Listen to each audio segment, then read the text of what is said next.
Hello everyone, good morning, happy Sunday. তো ছোটুসা একটা short নিয়ে শম্পা তোমাদের কাছে হাজির হয়ে গেছে। ঝলমলে বাইরে রোদ্দুর, প্রচুর রোদ, প্রচুর তাপ, প্রচুর গরম।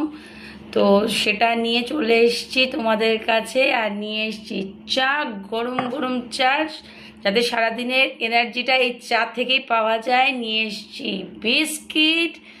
তো সব মিলিয়ে জমজমাট, কিন্তু তার মধ্যেও কোথাও যেন বিষাদের গান বাজছে।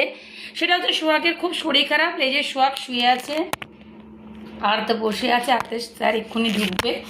সোহাগের হয়েছে জ্বর, সর্দি, কাশি, মানে এত কাশছে সে বলার মতন না। আর সোহাগের যে ডাক্তার, সে গেছে বাইরে কোথাও। তো ফোন করেছিলাম, তো আসবে মঙ্গলবার দিন। তো কি এখন প্যারাসিটামল আর কাপ সিরাপ দিয়ে চালিয়ে দিচ্ছি, কিছুতেই কমছে না। বুকে তেল মালিশ করে দিচ্ছি, তাও কমছে না। এখন দেখা যাক, সোমবার থেকে ওর এক্সাম, সোমবার আর্টের রেজাল্ট, মানে আমাকে যেতে হবে আর্টের স্কুল রেজাল্ট আনতে। সোহাগকে হয়তো মেজদি গিয়ে স্কুলে দিয়ে আসবে, ওকে এক্সাম দিয়ে হয়তো বাড়িতে নিয়েও আসতে পারে, এখন জানি না। ও যদি ভালো হয়ে যায় আজকে রাতের মধ্যে ঠাকুর জানে। এইভাবেই চলছে, মানে এক্সামে আসার আগে সোহাগের এই প্রবলেমগুলো আমাকে ফেস করতে হয়। আর একটা কথা তোমাদের বলি, আমি যদি ইনফরমেশন তোমাদের এইভাবে দিতে পারি, তো যেটা আমাকে দিয়েছে সেটাও আমি বলতে পারবো। কালকে সুমিত সিং আমাকে 17,000 টাকা আমাকে আমার অ্যাকাউন্টে ফেলেছে, আর তার সাথে 5,000 টাকাও উনি দিয়েছে। কিন্তু পুজোর কিন্তু কিছু দেয়নি বাচ্চাদের, জানি না, এখনও পুজো দেরি আছে, একদম মাসের শেষে তখন হয়তো দিতে পারে।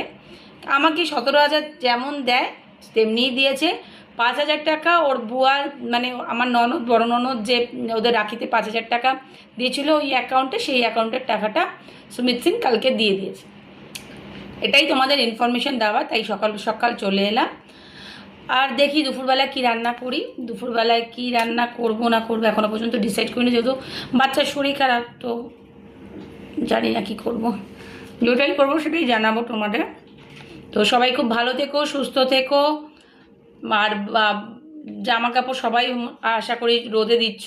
এটা আমাদের দুর্গাপুজোর আশ্বিন মাসের আগে আমরা জামা কাপড় রোদে দিই, কিন্তু আমার এই বছর সুমিত চলে যাওয়ার পর থেকে আমার এগুলো হয় না, কারণ আমার উপর পুরো দায়িত্ব, তো পারি না একা একা করতে।